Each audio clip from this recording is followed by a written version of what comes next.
game? There you go.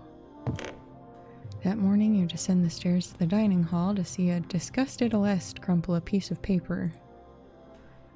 Lady of Dusk hate me. Can I help instead? Haha. Must I be such a burden to you? Don't say that. What has you so dramatic? Ascanio stopped by to deliver a message. She smoothens the piece of paper and shows you the seal stamped on it, shaped as a shield, depicts a hand holding the symbol of the triune goddess. This comes from the matron lady of House Fidelio herself. It's an official summons, one I could not normally ignore. Not even after leaving the house? Not even then. She flips the note. Instead of ink, smudged charcoal has been used to write a different message. Aleste, I beg of you, if you do not attend the dance, your sister will be forced to. This is from my mother. It's the real reason I'm being summoned to the Queen's dance. Your vision clouds, your head fills with warmth. Oh, yike. The Queen of the Woods is locked in a deadly dance with her hunters. Such a spectacle is no match for the glory of the abyss. You return to your senses, pleasantly surprised to still be standing. Aleste, who's the Queen of the Woods? You remembered something. It's not a person, it's the fowl they hunt. The whisper did mention hunters. Is the Queen's Dance a hunting festival? Where's the dance part of it? What a stupid name. Hearing you ask me about it is so bizarre. The Queen's Dance is the matchmaking event for Carolesian nobles. Diary of late Miss Legrande, dated several years in the past. This year was such a bore. They insisted on inviting merchants barely able to string two steps together, or who look at horses as beasts of burden. If they possessed even an ounce of a horse's grace, perhaps they could score a match at the dance. Alas. Saw Miss Fidelio bat her eyes at one such buffoon, and frankly, given how the Fidelios deal with House Fieri fell through, I can see them desperate enough to marry her to that money bag. I would never give a second thought to someone gauche enough to step on my slippers. God, we were just the fucking worst. Voice of Splendor. Queen of the Woods is locked in a deadly dance with her hunters. Such a spectacle. Yeah, okay. Do not fear the Laverna. Despite the questionable quality of the song's lyrics, Alphion is proud of his very first creation. Hopefully, he doesn't get killed over it. Haha, that would be a really fucking big kick in the ass. Renzo Laverna. Not all Lavernas bear scars. Those that never stray, those skilled enough to become lieutenants certainly do not. Renzo might be wouldn't you have to prove yourself first, though? Meaning that you would have to get the scars first? This seems stupid. This gang is stupid. Renzo might be a crafter first and foremost, but without cunning and a great business sense, she would never have made it this far. Yeah, divining wine. What the Lady of Dreams told her. 'Tis an ancient art, that of reading wine. Some say it even predates geomancy. And it makes sense, doesn't it? Wine gifts us with delirium, and when we read its sediments, we catch a glimpse into the future, discard countless possibilities to understand the truth. Interesting. Written in a private journal, when I noted the signs of jaundice, all I got in response was a shrug. My suggestion to stop drinking was met with a scowl. She had 5 empty bottles lying around. 5! When did this happen? She wasn't a drunkard when I first met her. Oh, about Laverna. Interesting. Why is she an alcoholic now? God, what happened? Huh. Okay. Those who enjoy hunting gather their dogs and compete among each other to bring back as many queens of the woods, fowls, as I said, as they can. Those who stay behind in the lodges have a competition of their own. the dances. Oh, okay, so there is dancing. I mean, I guess I could have surmised that from the journal entry. Whatever. Every year, an extraordinary hunter and an exceptional dancer emerge from the Queen's Dance and are considered the most desirable partners for marriage. Where does the event take place? In the Forester's Hide. Every major noble house has a villa there. This year, the dance is hosted by the Aquilas. I only remember it's not pronounced Aquilas. I don't remember how it's actually pronounced. Aquilas, probably, because that's weird. Not weird, just not the way that my brain wants to naturally say it. In the summer heat becomes unbearable. Nobles find refuge in the villas built on the outskirts of this evergreen forest. Peasants are forbidden entrance unless they are there to collect lumber, and even then they're not allowed to wade too far into the sea of trees. Okay. She has mentioned that name to you before. Yep, the first time that I heard it, when I realized that it wasn't pronounced the way I thought it was. Every house sends available candidates, and their job is to represent the house well, impress each other, and form beneficial arrangements. Her smile turned softer. I met my husband there. His family had managed to score an invite, and he was out of his league. I minded at the time, and yet a part of me found him endearing. Less thoughts turned to a sweeter time, one that mellows the abyss within her for a moment.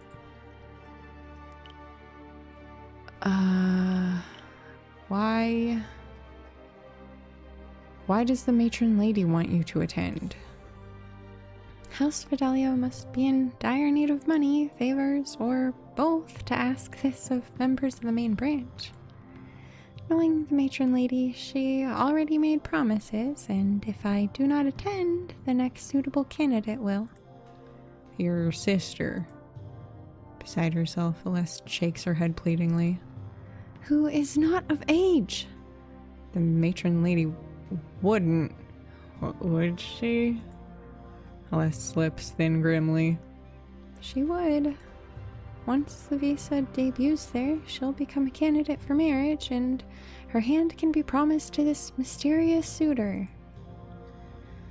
Why does the Whisper want to reach me? Sheesh. Queen of the Woods is locked in a deadly dance with her hunter. Such a spectacle is no match. Whoa! Such a spectacle is no match for the bloodied glory of the darkest hour. The time has come. The reckoning is near. The truth of the abyss, of its welcoming embrace, shall drown the lies of the false sun. The heavens will be no more, the hells will be no more. Careless will soon know this truth. The prodigal one shall cower in fear. The merriest amongst all shall rule their thoughts. The most beloved shall rule their actions, and you shall rule their hearts. Oh, wait, the merriest among all is... these are different titles bestowed to each of us. That's Alpheon. That's Autry. Probably, right? No way it's reversed. But who the fuck is the prodigal one? You blink and return to your body without alerting Celeste to your communion with the abyss. With so many nobles in attendance, the Queen's Dance is the perfect stage for the darkest hour. This is a stupid question, but okay. You don't mind me being earnest about your past, do you? Not in this instance. Before taking my vows, I reveled in vanity myself, but you made vice a way of living. The Queen's Dance was yours to terrorize. Did nobody ever give me a piece of their mind? Nobody dared displease the Legrande. Ugh. I envied you a bit, you know? With all your brothers and sisters married long before you were born, you were allowed to be picky. Brothers and sisters? How many siblings I got? Wait, have we talked about this before? You're the youngest of 11. Yeah, I think this was mentioned because that's a crazy number. Is this a once-in-a-year event? Yes, it happens around a fortnight after the everlasting. I fucking sort of fucking got the please mouth work. After the everlasting prime, the day is picked every year by astronomers to coincide with the Aphelion, I think it's called. Don't ask me what it means. She must see you furiously counting the days because she provides the answer herself. The Queen's dance is in 3 days. Unsuspecting of the reason you're showing interest, she must come to terms with the impossible choice she sees in front of her. How dare they consider my sister for it? She hasn't even seen her 13th summer yet. Jesus Christ. Yeah, no, okay, what the fuck? Hello? There we go. They're forcing her hand. She crushes the note once again. I cannot let them throw a child into that den of depravity. The Queen of the Woods is locked in a deadly dance with her hunters. Such a spectacle is no match for the glory of the abyss. They have won. I'll attend to appease the matron lady. As long as my sister doesn't debut, she can't be considered marriageable, and I can buy her a year. You need to accompany a list.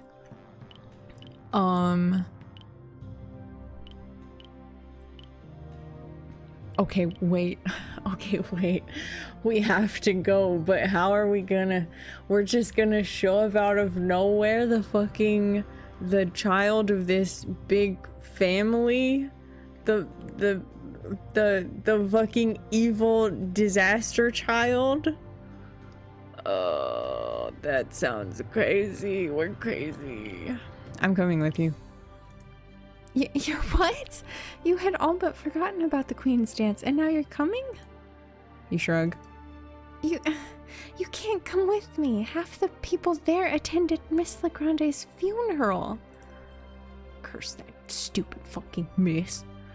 Would a mask be too conspicuous? Oh my god, please. Please let me wear a mask. Please let me wear a sick-ass mask and fucking infiltrate this party like some badass. Holy shit. She stops to think. Well, there has been a recent influx of guests from other lands, and the nobles from Dogado do wear masks when in public. Can you do a Dogati accent? What does that sound like? Sea Republic on the Unassetted Peninsula. Trades with all major powers, winged lion with a halo holding the Book of the Law. Dogado is famous for the masks worn by the nobility to conceal their faces for their theriact, said to be the most potent of the Middle Sea due to a closely guarded secret ingredient. I don't even know what their language sounds like. Forget about the language. How are you going to find one of their masks here? I mean, Malik must have some in his shop, right? There's so much stuff there. And of course you'll need an invitation. How hard would it be to forge one? You don't get a +1? Alesta's eyes grow comically wide. If you base your copy on mine, not too hard, I believe. She raises 3 fingers. Say you find a mask and forge an invitation. 2 lower, 1 stands upright. You'll need a dress fit for the Queen's dance on a 3-day notice. So do you. I have some pieces in my wardrobe that I've never worn in public. I am afraid they'd look silly on you. You're shorter with narrower shoulders and less bust. I know a seamstress who would die to get her hands on a dress fit for the dance. Do you think she could tailor on such short notice? I could pay her fee for you. I appreciate that. I never thought I'd attend the Queen's dance again. She links arms with you. And with you as a friend. Her tone is jolly, but her eyes betray how worried she is. You have your work cut out for you. Where should you start? Oh my goodness. Forge the invitation. I have to do it myself? I mean, we should get started on this, right? Because this is going to take time. I mean, so is figuring out how to forge all by myself. But, you know, this is actual skill that has to happen. morning comes, and an eager Aleste is waiting for you in the main hall of the refrain. There you are. I made arrangements for the dress, but I'm afraid I can't help you much with the invitation. She hands you an unsealed scroll, illuminated borders encased in neat text in botanical motifs. I had my cousin Orietta look into the invite list for me.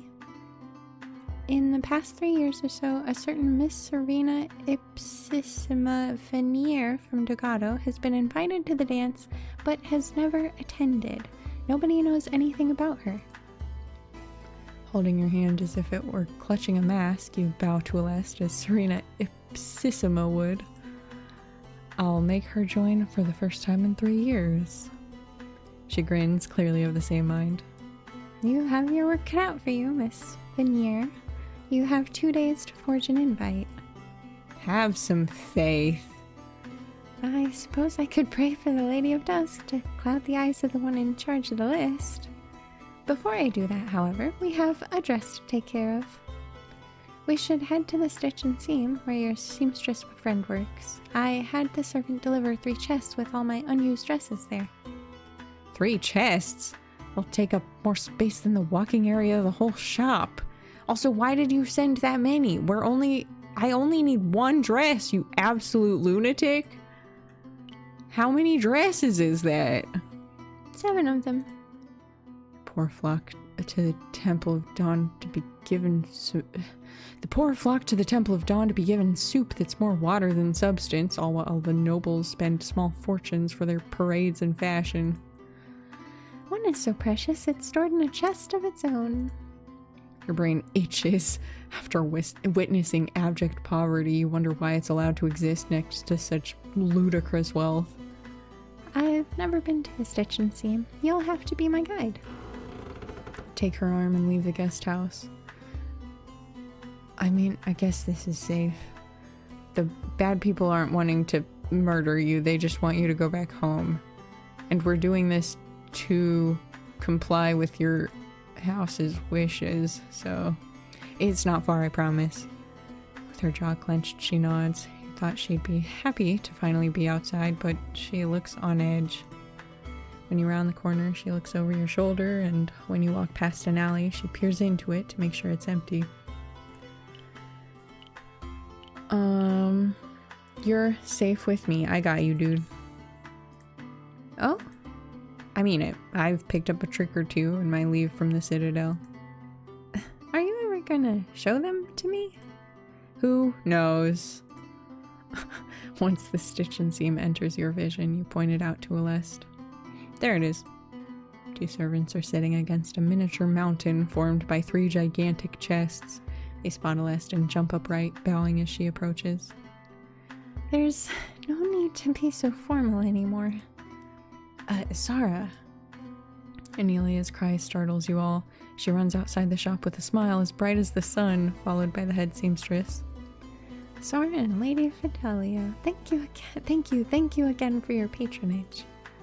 I picked up the dress I thought would fit you the best. One in the richest, most scrumptious greens I've ever seen.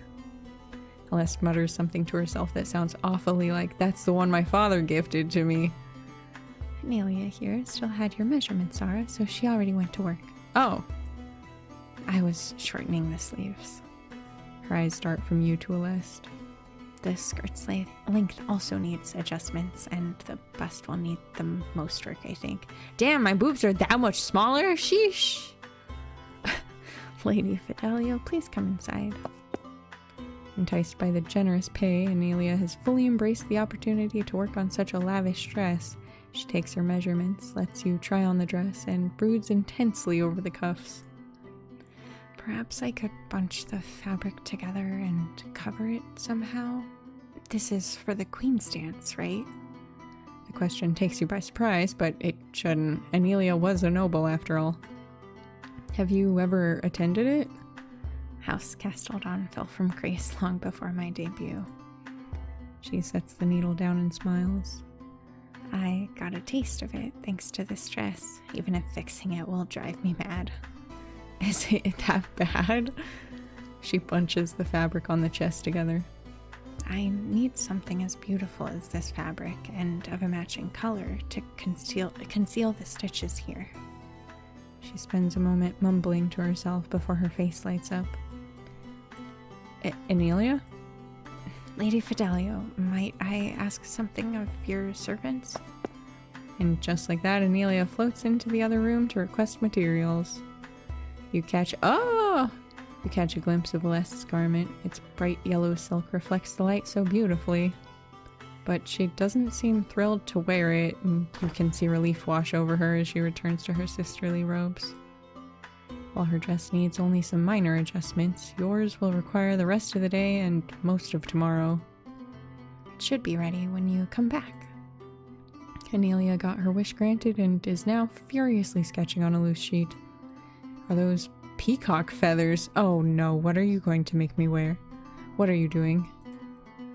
This stem will need to be hidden, but I might use a clasp and some buttons. No buttons. Slightly concerned, yet also pleased to see Anelia so engrossed in work she clearly enjoys, you leave the shop.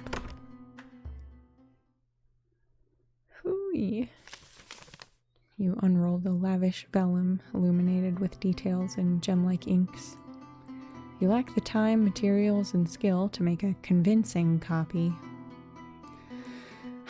Fuck, I won't be able to fool anyone with this. You should ensure then that nobody can inspect it. I could just destroy it as I unroll it. You'd need to pass it as an accident. With a heavy sigh, you take a seat at your writing desk, which holds a modest selection of inks and vellum of similar quality as the invitation. You try your best to copy the text, but the illumination is too fine for your quill. It depicts a hunting scene on a lattice of leaves, each painted in shimmering colors. Curiously enough, the leaping dog that decorates a corner has an apple in its maw. You stare at the red fruit, transfixed in thought. What if I have a dog eat my homework? The Queen's dance is as much about the hunt as it is about revelry. Would the hunting... That can't actually be our fucking plan. Hey girl, hey girly, that can't actually be our plan. Would the hunting dogs be loose during the reception? Would they resist the appeal of food? Would they really eat my homework? You picture yourself smearing a buttery steak on the inside of the invitation and strolling by the kennels. They would rip the document apart, hopefully well enough to hide the penmanship and poor details. Celeste! You knock at her door to hear her thoughts on the plan. Brother Mattia is the one that opens it.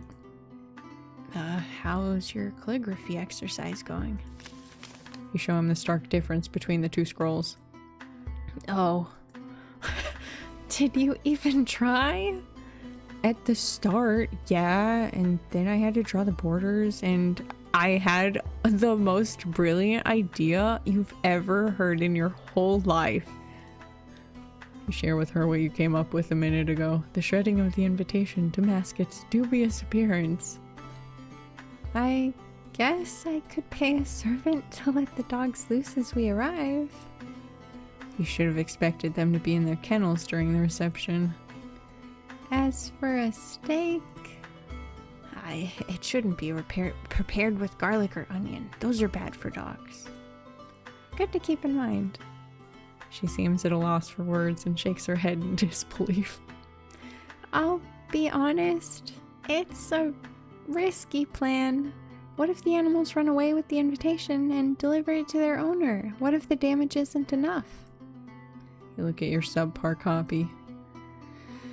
It's worth a try. May the Lady of Dawn reward your optimism. It's in Celeste's hands now, and she begins drafting messages for the servants of House Fidelio. What were you doing in her room, brother? I saw the sister agitated and offered my ear to her.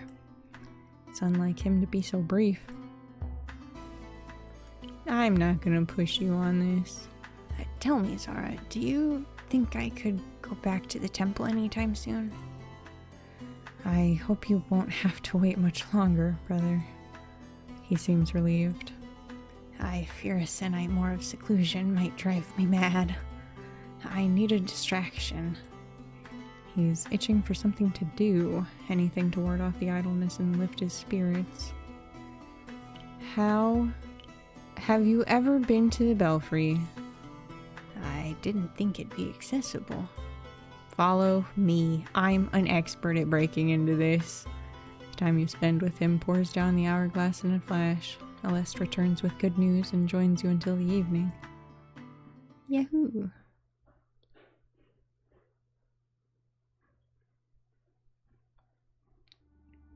When night falls, the abyss speaks to you in your slumber. Envoy of the abyss, herald of its will you sing of the glory and gloomy splendor of the shadows. Once the darkest hour comes, the time of hiding will be over. The duller ardor, fury in their hearts await only your command. Whose hearts? The mortals shall know through words or blood of the abyss. Draw the prodigal one nigh. You still haven't told me who this prodigal one even is. Silence follows. Why can't you just fucking tell me their name? Within the abyss lies no self and no name. Has the abyss ever used your name? Or Autry? Or Alphion's? Never. You want to ask more questions, but your eyes open to the light filtering through the window. Whoops, I woke up. You hurry to get dressed. In an alley nearby is the perfect place for your rendezvous. You focus intensely on Autry. I need you. A moment of silence passes, and you expect her to emerge from the shadows, except she doesn't. That's not good. Did something happen? The shadows underfoot flow away from you to form a dark pool. Shape begins emerging from the darkness, indistinct at first, made of wisps and whispers. It's Autry. What happened? She pushes herself away from the shadows, which linger on her tattered clothes and frail skin before returning to their place. I'm here. She looks worse than usual. Without the hood to conceal her face, you can see the boils and scars that course through it. Some old, some new. Okay, but more importantly, the blood? Dry skin on her lips cracks open, and a droplet of blood gathers on the wound like a gem. What troubles you? Autry, are you okay? Your concern is met with a wolfish grin. It's best not to focus on it when I don't need it, so tell me, why did you call me here? Her stance relaxes once it's clear you're in no immediate danger. It sounded urgent. It's about the abyss. Alphion should hear of this too. Her eyes dart towards the shadows like she desperately craves them. I'll go fetch him. It might take a while. He might not be alone. She dives back into the shadows, and you're left to wait. Before you can grow bored, the notes of a song reach your ears. It's a tune you recognize, the one that Alphion created with you a sennight or so ago. The vocals are high-pitched like those of a child, and occasionally off-tune. I'd stop that if I were you, Squirt. The singing ends abruptly. Aw, hell no. Damn right I leave the alley to intervene. Laverna, with scars on both sides of her mouth, is hovering over a little girl, tiny enough to be swallowed by the woman's shadow. Get the fuck back. Hey, fuck you. Hey, fuck you. Hey, fuck you. Hey, where's the I'm not talking, we're punching option?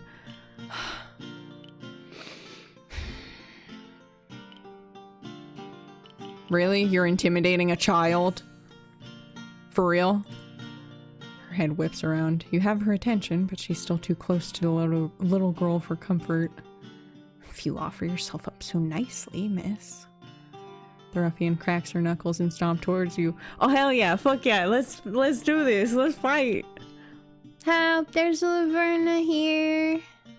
The child pricks your eardrums with her screech before the ruffian can turn her attention to the little girl. You abso-fucking-lutely not. Goodbye, your wrist. Quick as the wind, you take hold of her wrist. Her bones feel so frail when the shadows empower your hand, empower your grip to be strong enough to shatter them. piece of shit missed the hells!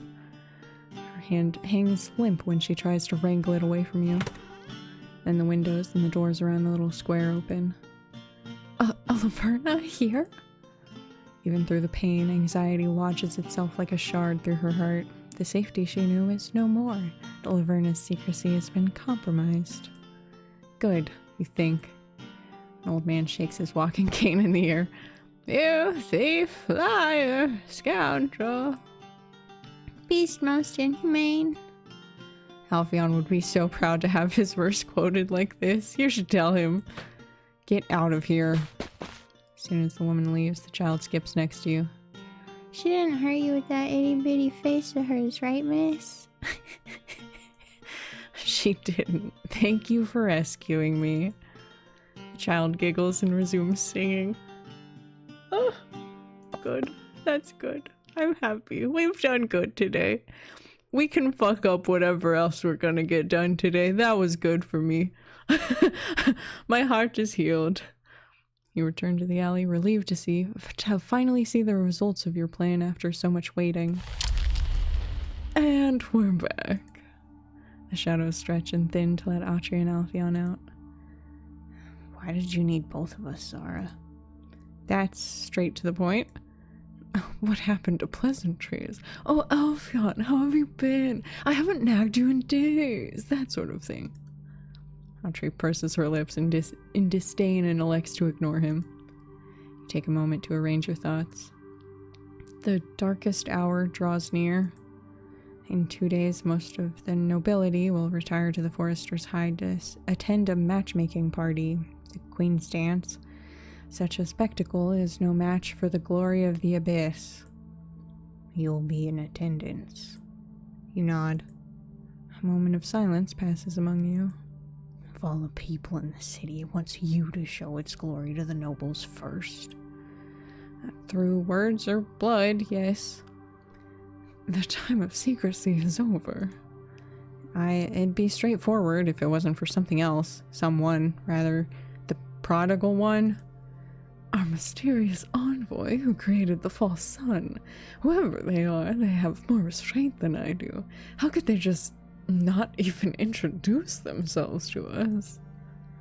In a remarkable display of self-restraint, Autry bites her lip to stop herself from saying something, and a drop of blood falls from the injury to her chin.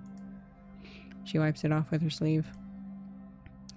Alpheon, what did the Abyss tell you? His usual antics are replaced by a somber frown. The mortals shall know of the Abyss, it said. Through your yoke most sweet, draw the prodigal one nigh.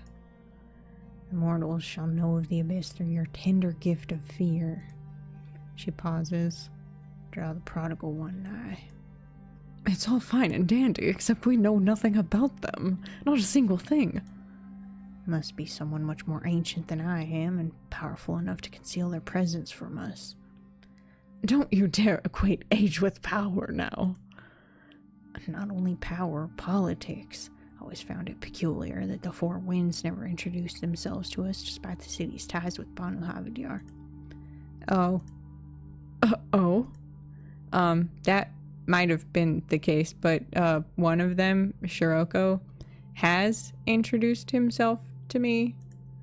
What? When? Shiroko showed himself to me like a month or so ago. He's tied to the shadow of his chosen and can only roam freely in the Palace of the People, the Havidian embassy, not because of magic, but because of an accord with the prodigal one. See, politics. I take it that this Shiroko couldn't tell you anything about his friend. You shake your head. The gall! The mortals shall know of it through words or blood, the Abyss said. Alpheon's sweet yoke, Autry's violence, and your own will be revealed during the Queen's Dance.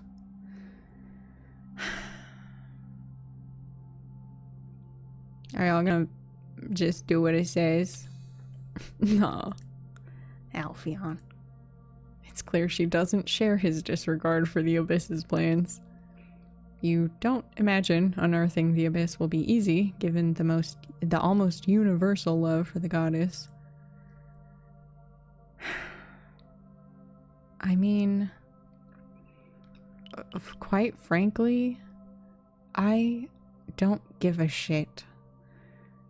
People can hang on to their religions if they want. It's of literally no concern to me. You find some solace in knowing that mortality is still attainable for you. Audrey wipes off the sheen from her forehead, leaving a web of broken blood vessels where she touched. Jeez! I must rest. I hope that by resting you don't mean slinking back into the shadows, because that's not going to fix you. I'll stop hiding when you decide to take some responsibilities. No, it's my turn to give you grief. Speaking of which, I'm happy to report that my little tune has been getting the Laverna's knickers in a twist. I just heard someone quote the refrain of your song. His mouth forms a delighted, perfect O. Really? Audrey loudly clears her throat. Before I leave, Zara, one last thing. There's a reason the Abyss needed you before revealing itself. It's because of that I'll defer to you when it comes to the darkest hour. What? That's a lot of responsibility. Please don't do that to me. Please, why? You already seem to handle it better than this minstrel. I knew you'd say something like that. She bows to you. I really need some rest. She grabs Alphion's sleeve and pulls him along. Oh. Be careful, that's see you around, Zara. And like that, they get swallowed by the shadows, leaving you alone in the alley. Well, okay, bye. Curtain is drawn over the open door of the Hand of Piety, concealing its treasure trove of jewelry and curios. You pull it aside and walk in. I swear, it's real gold. It should be much heavier then. Who says that? You didn't expect Silas to be here. Oh, Zara. Is that a trick to grift me out of the coin? Because it's not gonna work. It's not a trick.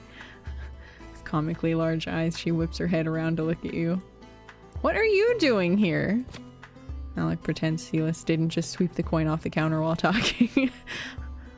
I'm looking for a mask of Dogati design, one that covers the full face, with a handle. That's oddly specific. I should have some, but they're quite old. It shouldn't be a problem, as long as it fits the dress. Dress? I have a party to attend tomorrow. Her eyes turn wide, then confused. Not the Queen's dance, right? The same one. No way! Why didn't you tell me you'd be going? I found out 2 days ago. Wait, does that mean... I'm also going. I have a gig there.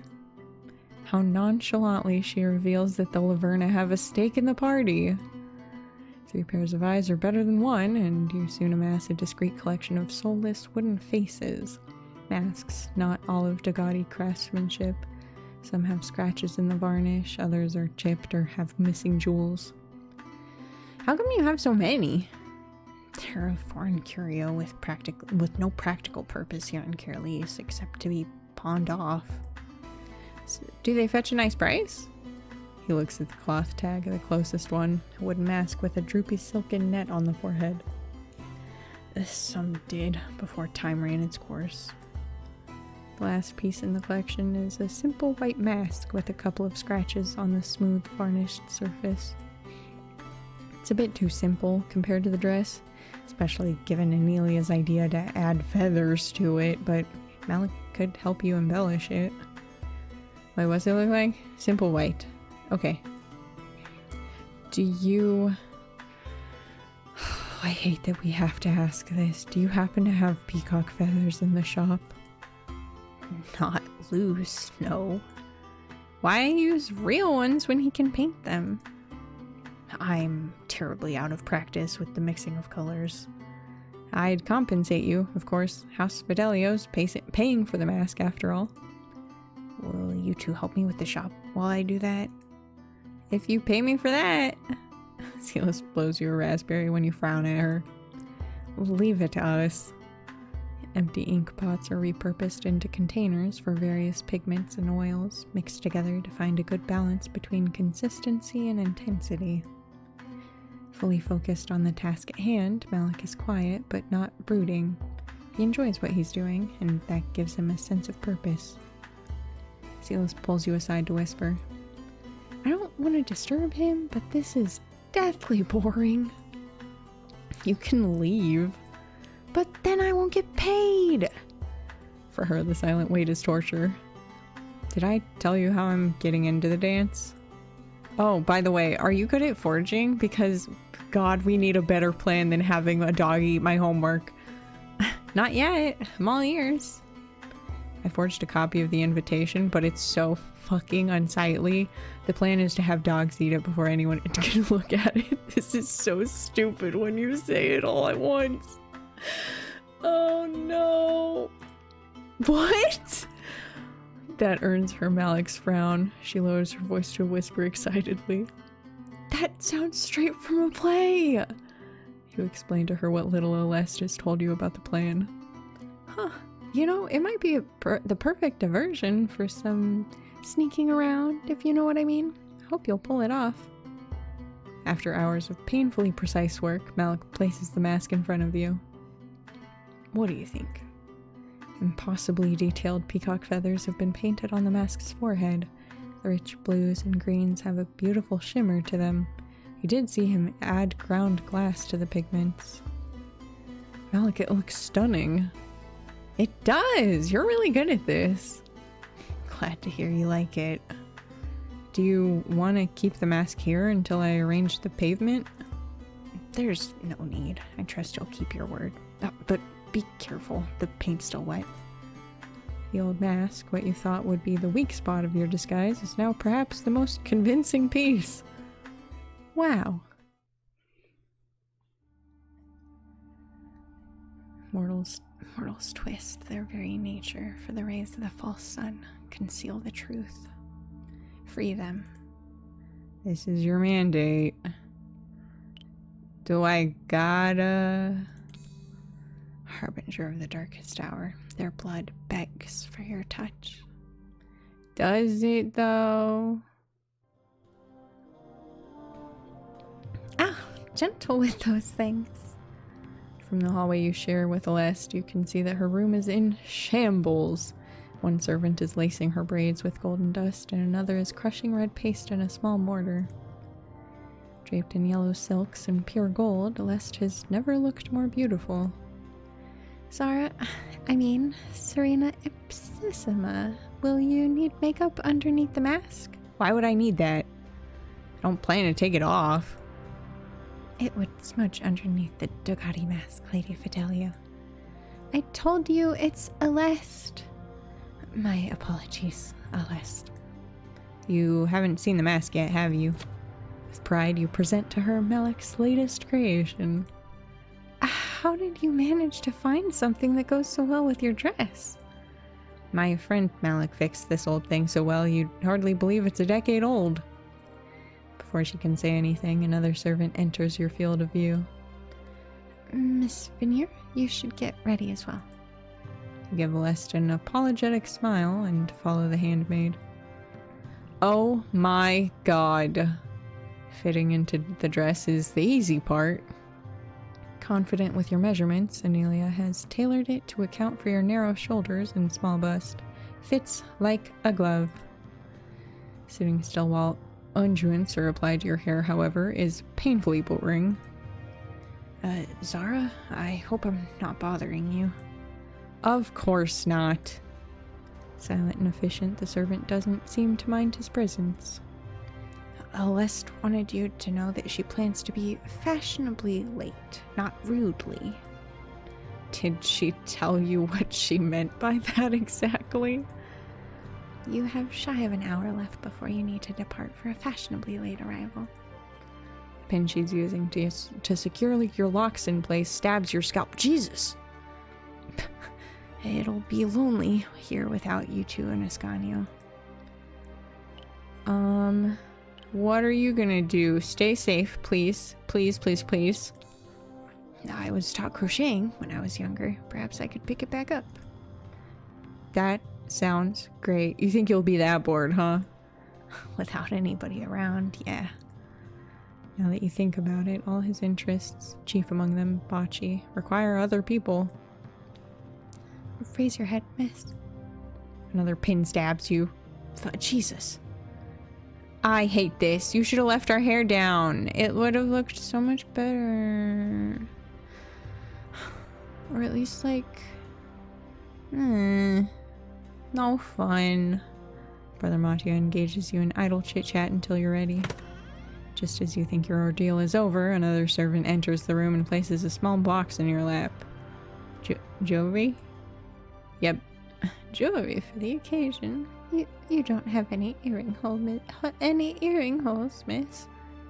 Servant produces a long needle and a lemon. No. Hey, wait a minute. we doing this now? I have to wear earrings? Okay. Crazy. Sting doesn't hurt nearly as much as the biting juice of the fruit. You have completed your transformation. You could... I'm sorry, you had to pierce my ears for earrings, but you didn't even give us a necklace? This is so stupid. And with the mask, I'm now Serena Ipsissima. We really should have had a mask that, like, straps to our head. Because your arm is gonna get so fucking tired, dude. I'll be honest, the wooden smile is unnerving. Good. That should make people keep their distance. And what if they address you? I'll try my best to gaudy accent.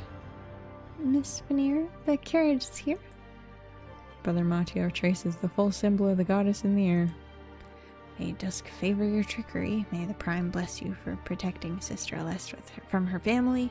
And may Dawn grant you the ingenuity to deal with those nobles. Thank you, brother. You appreciate his intentions, even if you have no faith in the false sun. Bathed in pure radiance, the streets of Caerleon scroll beyond the carriage's window. Homemakers and housecats are too preoccupied with their daily affairs to look at you. Those that stare back at you will never step into a carriage like the Fidelios, nor know what it's like to have a private slice of shade pulled by horses. Some are jealous, some are indifferent, others are enraged. Soon enough, the streets turn into the gargantuan northern gates, and the houses become rarer, trees abundant.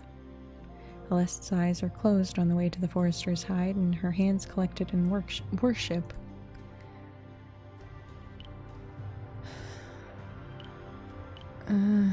I mean, you seem anxious, so actually I am going to interrupt. You've been repeating the same prayer since we left. She finishes before opening her eyes. I'm breaking both vows today. The one I swore when my husband died, and the one I took when I became a sister. I need to let the Lady of Dusk know how much I regret it. You don't regret preventing your sister from attending. She smiles. That I do not. When the canopy turns garish with drapes, you know you've reached your destination. Oh boy.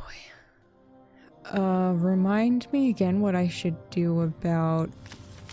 You pluck from your breast the sorry copy you made of her own invitation. About that, for now we must wait. You don the mask. A servant will come with scraps, where to rub them on the scroll. The song played in the courtyard by the minstrels is loud enough to drown out the chirps in the trees around you, but not the eager barks of the hunting dogs. When the troupe plays the Craven Mariner's Rhyme, we will leave the carriage. Be ready to let go of the invitation. If you don't want to injure your hand, the dogs will be let loose in that moment. Isn't that suspicious? Wait, multiple? This was at the request of the kennel master. If they all misbehave, it's unlikely they'll be punished as harshly as a single dog would. Oh. I mean, his love for the beasts is admirable, but this is my hand we're talking about. How are you going to explain it healing overnight? The servant should knock at any moment. And she does. Celeste cracks open the door of the carriage, and a hand slides in to beckon you. Give me the scroll, miss. I'll do it. You hand her your copy and listen to the slimy, squelching sound of meat soaking the invitation. It's returned to you slightly dampened with an irresistible aroma of steak. This is making me hungry. While you wait for the troupe to play the ode, you look out of the window. House Aquila has stolen acres of forest and tamed them into a garden. Sorry, I was just looking at the background and I was like, this looks vaguely familiar. I think it reminds me of places that I've been before, at least architecturally. Every flag fluttering around bears the fantastical heraldry of the house, that of a haloed eagle with 4 feet and 3 pairs of wings. Listen, they're playing it. Celeste knocks to request the valet's assistance. When you step out of the carriage, the aroma of the invitation mixes with the refreshing scent of the forest. Hope the dogs will pick it up. Nature has been beaten into submission to turn the grove into a pleasant path. You and Celeste turn heads. Is it because she came back after announcing her title? Is it because you feel familiar yet are lost, just like the foreigner you're impersonating? A sudden scream from the forest halts the music abruptly, and you pick up the hungry frenzy of the hunting dogs being let loose in the courtyard. More yells follow, but you steal your heart. You're their target. You see them charging you as a pack with their eyes on the prize and saliva already dripping from their fangs. You let the invitation go, and it ends in the maw of one of the dogs. They step on your dress, caking it with dirt, and with gleeful hunger they gather to tear your invitation to shreds. Celeste clears her throat before letting out a rather convincing, panicked scream. Oh shit, you should scream too. You cry out as well and gather your skirts to assess the damage. How does one even wash velvet? Oh no. How does one wash velvet? Of course you need to act inconsolable, frightened, upset, all while keeping your mask on. That's the challenge. Serena, tell me you're not hurt. The commotion that follows is a frenetic string of yells, apologies. Oh my god, what are you doing here? Also, nice outfit. Barks and accusations. Ascanio is called to mediate, and he does so with extreme displeasure. The kennel master brings the dogs under control, but the damage is done. Your invitation is in their stomachs. You and Celeste are ushered into a private wing of the palace, where a servant hurriedly fixes your dresses. From there, you hear Patron Lord Aquila and Matron Lady Delucio loudly accuse each other of instigating the accident. Celeste is all ears, and her shaken facade falls, replaced by impish curiosity. With the servant around, however, she can't gloat about her plan. You're now presentable, Lady Fidelio, Miss Veneer. Thank you. Follow me. Just when you thought you'd avoided being announced at the entrance, you're taken there. I must apologize again, Lady Fidelio, for what happened. Your fortitude in the face of tragedy is admirable. The Lady of Dusk does have a wicked sense of humor. So I've heard. The valet throws but a glance at Celeste's scroll before announcing her to the main hall. Most welcome by House Aquila, Lady Celeste Jacuma Savina of House Fidelio. Celeste Jacuma Savina? No wonder she insists people call her only by her first name. With a deep sigh, she collects her skirts and steps into the den of wolves. And you, miss, must be our esteemed guest from the most excellent Republic of Degado. You nod with a breathy smile. The vapid affectation is better than talking and seems to reassure the servant. I'm sure it must have been DIY! Oh, man. Oh, could we have done a good job if we had done that first? But then our dress would have sucked. Yeah, no, this was the better option. As stupid as it was. I'm sure it must have been frightening, the attack. I pray the festivities will soothe your heart. You curtsy to him. Most welcome by House Aquila, from the most excellent Republic of Dogado, Serena Ipsissima of House Veneer. It's your turn to collect your skirts to the side and step into the hall as well. Oh no, we hate this. Oh, my social anxiety instantly kicked up. Oh, wowie zowie. Triumph of rich colors assaults your eyes. Shimmery brocades, feathers, and silks, as impractical as they are dazzling. Gloved hands hold... I don't see a single gloved hand. That is not gloved. That's the same color. There's not a single glove here, you liar. Gloved hands hold silver spoons to miniature cakes and raised chalices with gemstone brims. Food is extravagant, tasted only to be abandoned on a plate, unfinished. I'm gonna have to burn this whole house down. I'm sorry. That really did it. Inexcusable. All while the people of Carolis crowd the soup kitchens of the Temple of Dawn. Have the nobles ever gazed upon the beggars that line the twin bridges, or the vagrants with their sun-charred skin? They've made excess their way of life, yet the surrounding spectacle stirs nothing in their hearts. It's grotesque. A sea of eyes surges from the well-dressed guests of the party, now uninterested in the list in favor of you, the masked foreigner. From your hair to the dress to your hands, every inch of you is examined, compared, and judged. Yeah, no, we hate this. We hate this. But also, no, where's the third option where I'm like, fuck everybody, I don't give a shit. Or at least I'm pretending that I don't give a shit. Fuck. Sucks. Mad. Stupid parties. Fucking stupid. Whoops. Staring doesn't make you feel like a person, but a slab of meat with fashionably styled hair. Your stomach twists. Why would anyone subject themselves to this? Stealing your grip on the mask's handle, you reach Celeste's side. You were supposed to wave to them? You never told me that. I know, I forgot. A stark age difference separates those attending to meet their future spouse and those acting as chaperones. What? What is this choice about? Just, like, who we're looking at? Why are we here? Oh, we're looking for the prodigal one, right? Right? Was that the goal? I literally don't remember. I mean, if they're prodigal, that would suggest younger? Yes? Maybe? I don't know. A sizable amount of the marriageable guests, you realize, haven't seen 20 summers yet. Feel out of place, surrounded by such juvenile company. Did I really used to attend the dance every year at my age?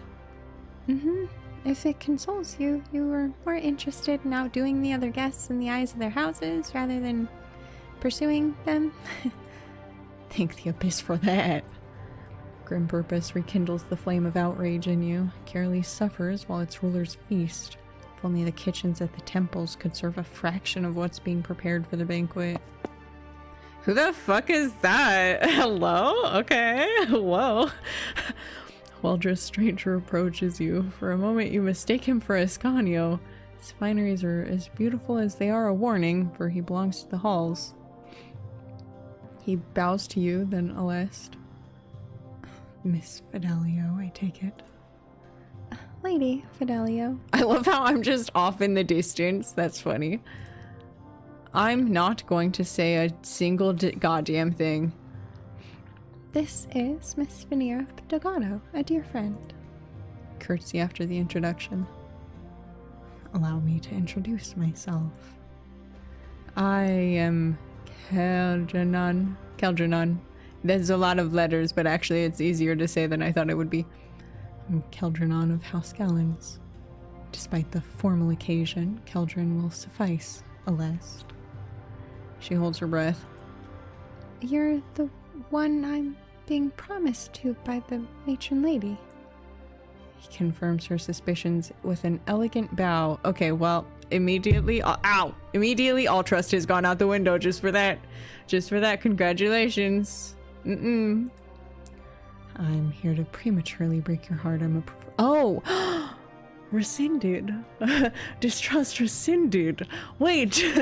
Wait. Oh my god, just stop fucking confusing me like this. I'm here to prematurely break your heart, I'm afraid.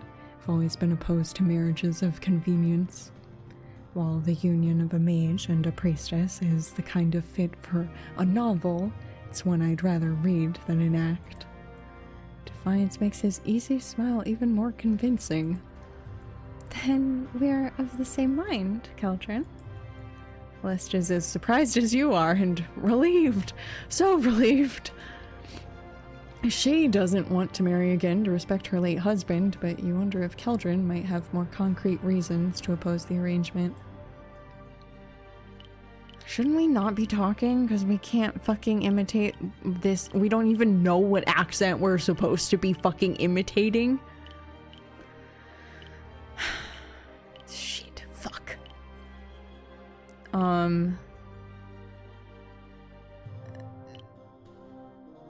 This isn't what I want to ask. I want to ask why you don't want to marry. You're surprisingly informal, Keldrin. Lineage matters very little in the halls. Yet mages have their own... Oh wait, that's me, not Alest. Haha, oops. I'm so far in the background, I just expect me to never be talking. Yet mages have their own titles as well.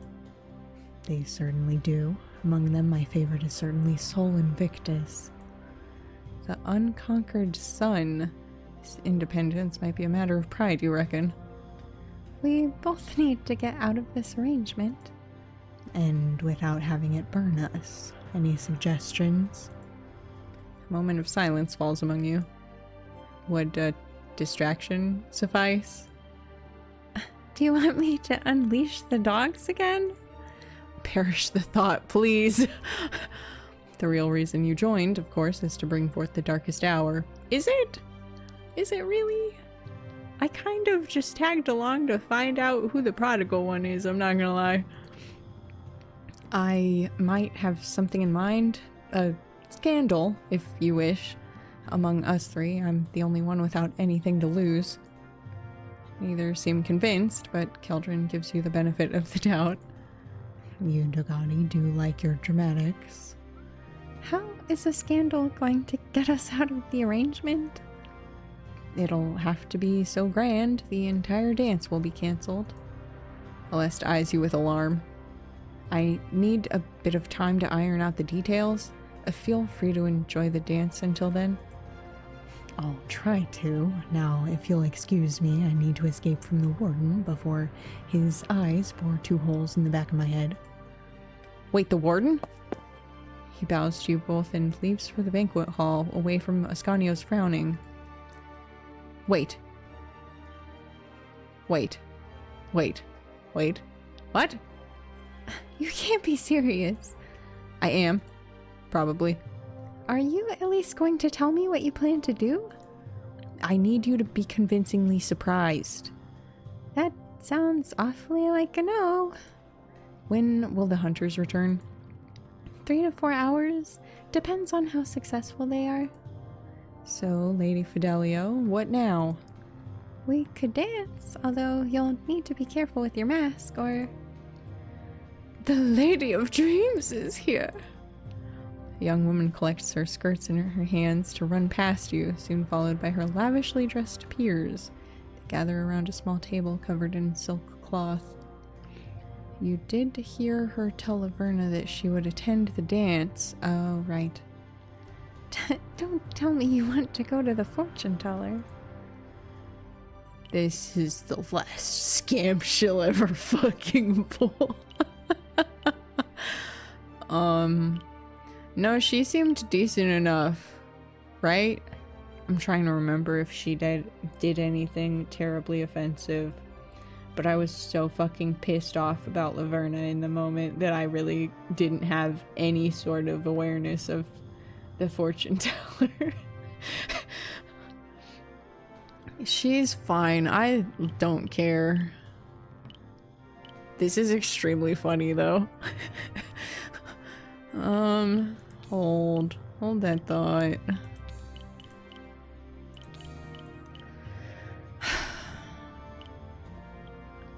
I'm just like curious. It's fine. If you must. You look around, all the suitors closer to your age are already happily dancing while fresh-faced debutantes line the walls, trembling with excitement. Would you rather dance with someone a decade younger than you are? Ah, lady, spare me the embarrassment. She follows you. Ha, I win.